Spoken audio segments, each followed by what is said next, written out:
beneran problem yang terjadi nih di game ini.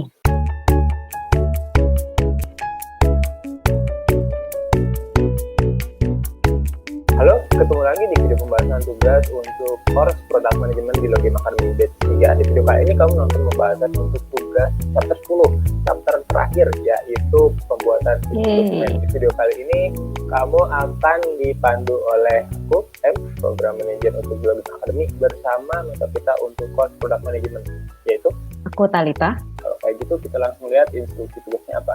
Jadi di chapter 10 ini peserta diminta untuk membuat pitch dokumen.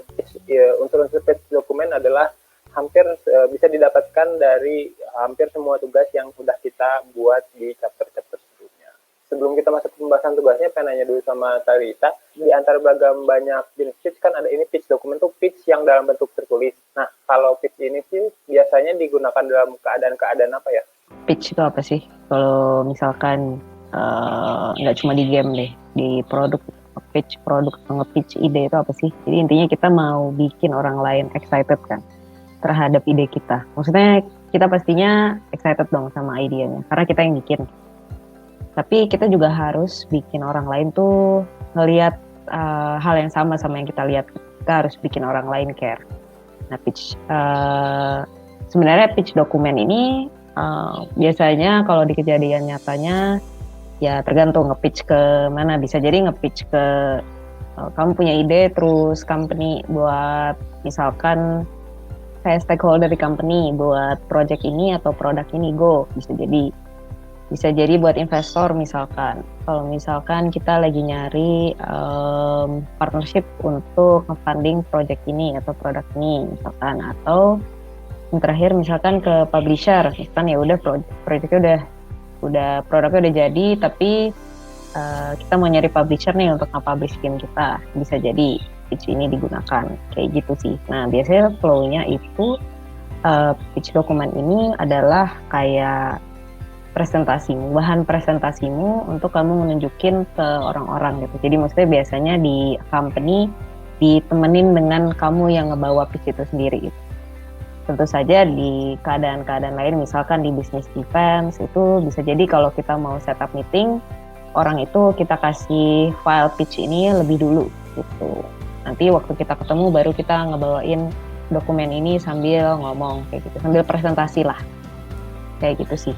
Intinya pitch dokumen itu bisa nunjukin sebenarnya apa sih yang awesome, atau misalkan apa sih problem yang ingin kamu solve, atau produk yang kamu bikin ini tuh kenapa bagus gitu, kenapa gua misalkan stakeholder atau investor atau misalkan publisher, kenapa sih gua harus percaya sama produk lu gitu lah. Jadi harus bisa ngejawab itu.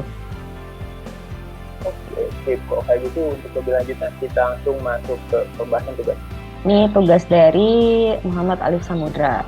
Jadi Muhammad Alif Samudra ini mau bikin game namanya Escape the Adventure. Jadi game ini adalah game visual novel RPG ya.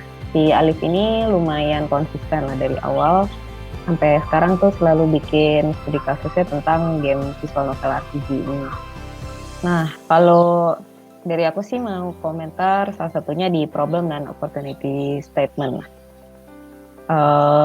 User tidak mau mengetahui apapun tentang game tersebut sebelumnya. Nah, ini kalimat yang tidak terlalu tidak terlalu jelas maksudnya apa gitu. Kalau misalkan kita menjelaskan ke user gitu, ke investor atau misalkan ke stakeholder lah ya.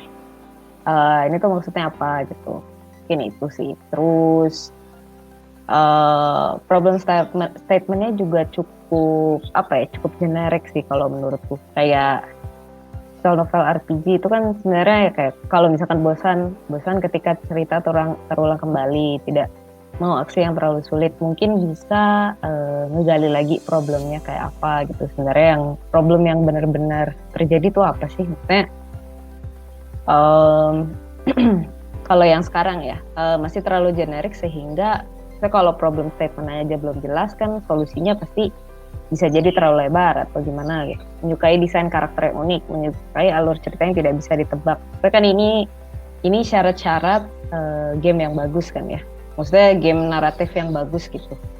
Ini bukan problem yang real yang terjadi uh, yang terjadi di genre visual novel misalkan kayak gitu sih.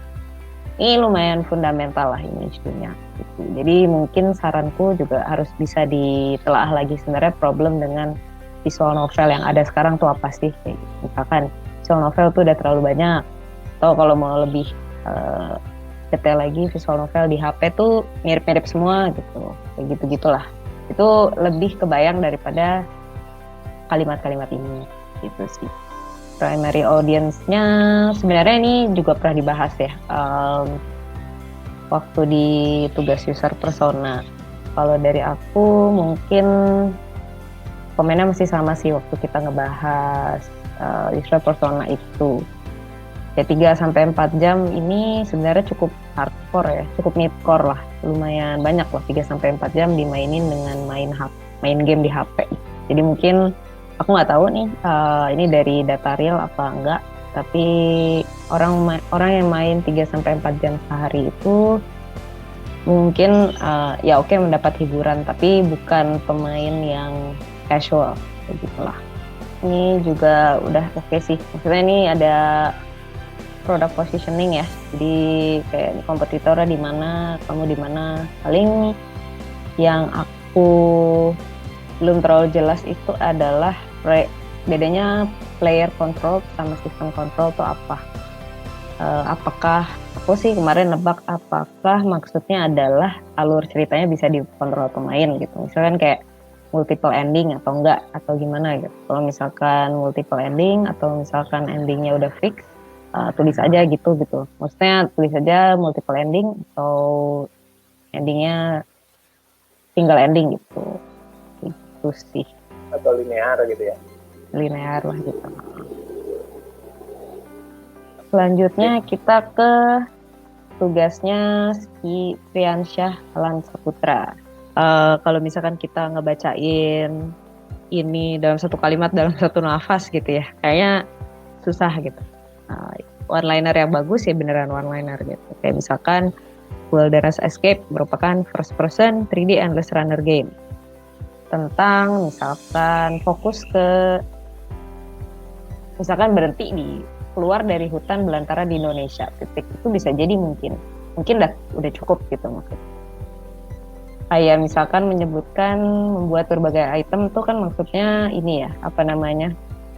Instead kita nyebutin memiliki kemampuan membuat berbagai item sebagai pertahanan diri, kita bisa nge-summarize itu jadi satu kalimat kayak misalkan survival di depannya gitu. Jadi merupakan survival first person jadi endless runner game kayak gitu. Dan yang aku mau highlight adalah di sini problem statementnya tidak ada fitur crafting di endless runner biasa ya, aku assuming. Nah, ini salah satu yang aku sebutin juga tadi di tugas sebelumnya.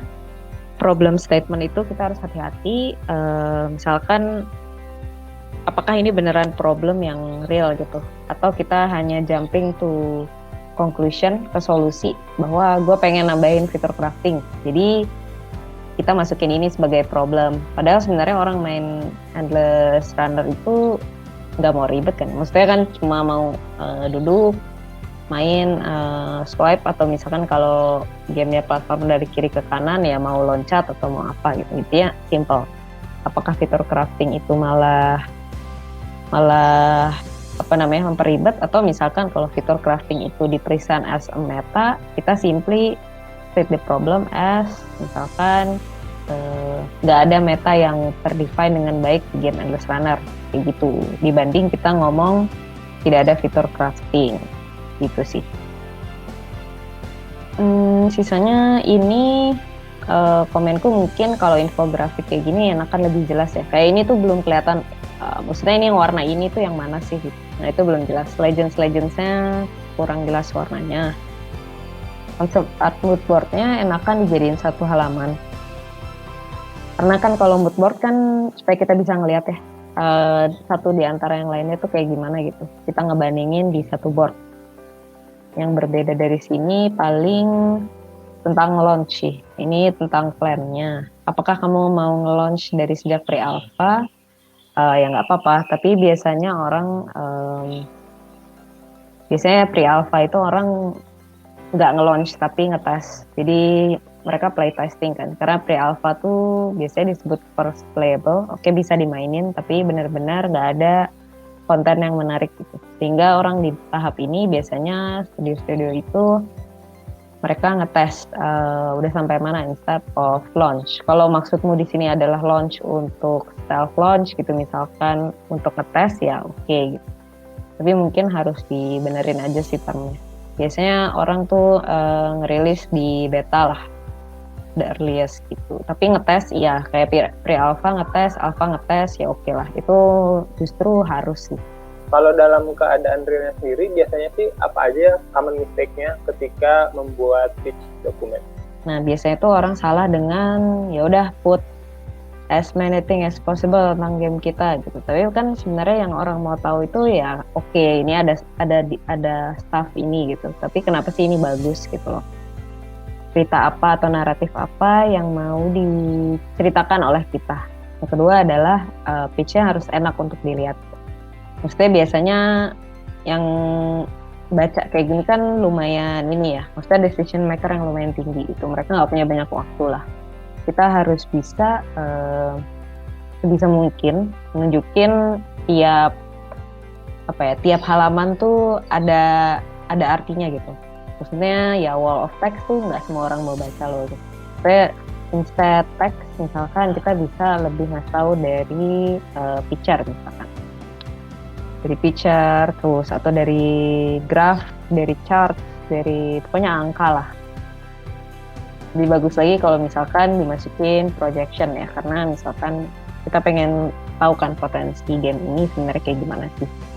Kayak gitu. Intinya aesthetically itu harus pleasing, jangan berantakan pitch-nya.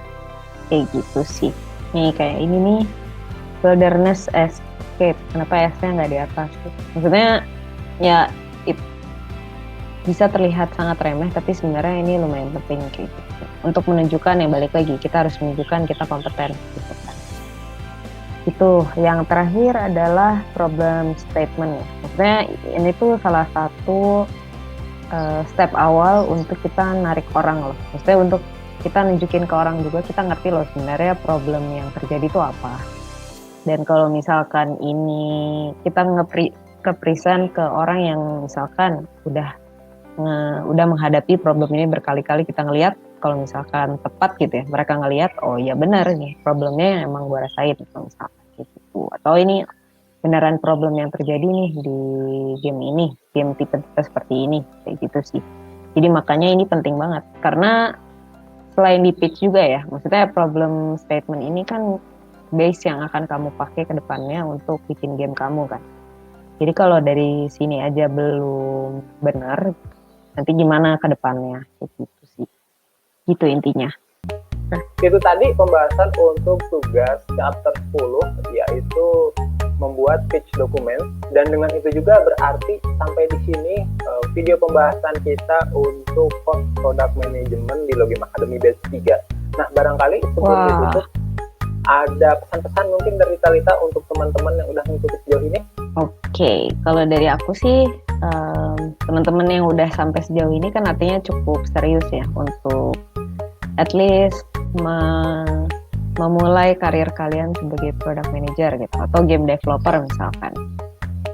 Kalau saran dari aku sih misalkan tergantung ya, kalau teman-teman di sini aku lihat kan masih banyak yang masih kuliah ya. Kalau saranku ya selesaikan kuliahnya, terus misalkan ya daftar jadi product manager gitu, misalkan di game company atau cari-cari opportunity di game studio misalkan di Indonesia kayak gitu.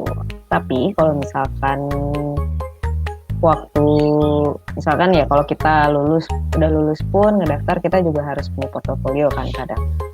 Nah untuk hal itu sebenarnya gimana sih, kalau aku ngeliat kan problemnya juga ya kita harus punya portofolio untuk kerja, tapi untuk kerja kita harus punya portofolio. Maksudnya kayak chicken and egg problem gitu loh.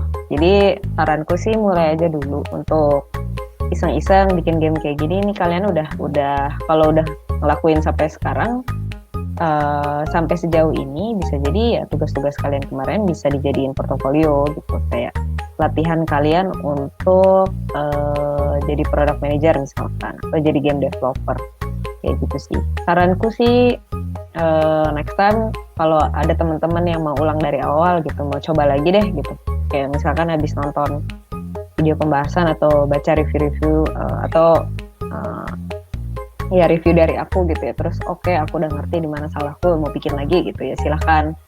Nanti tinggal next time coba misalkan behavior user itu di observe secara langsung kayak gitu. Maksudnya yang kemarin-kemarin bikin survei ya itu beneran disebar ke orang lain. Kayak gitu-gitu sih. Menurutku di awal-awal sendiri pun bisa. Tapi kalau misalkan teman-teman mau serius, ya kadang ya ajak aja teman-teman yang lain. Misalkan ada teman-teman yang di IT gitu, ajak aja buat project-project iseng kayak gitu selama kuliah. Kalau dari saranku gitu sih, sampai nanti misalkan by the time kalian lulus gitu, kalian udah punya banyak portofolio gitu.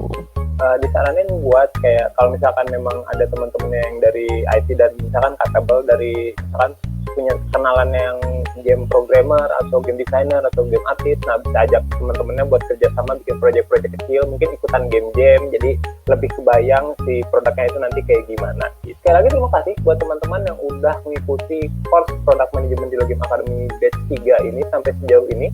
Semoga semua yang kamu pelajari di sini bisa bermanfaat buat kamu, dan juga kalau kamu akhirnya menyelesaikan course ini bisa semacam membuktikan bahwa kamu cukup niat untuk ngikutin bidang ini, dan kamu bisa jadi kayak, oh ini enak nih, kayaknya bidang ini bisa diterusin lebih lanjut dengan belajar mungkin mandiri dan teman-teman lainnya gitu.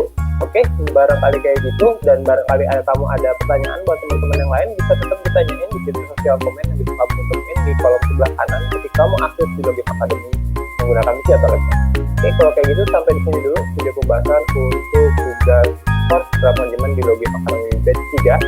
UN sama Aku Talita. Sampai ketemu lagi di kesempatan lainnya. Dadah.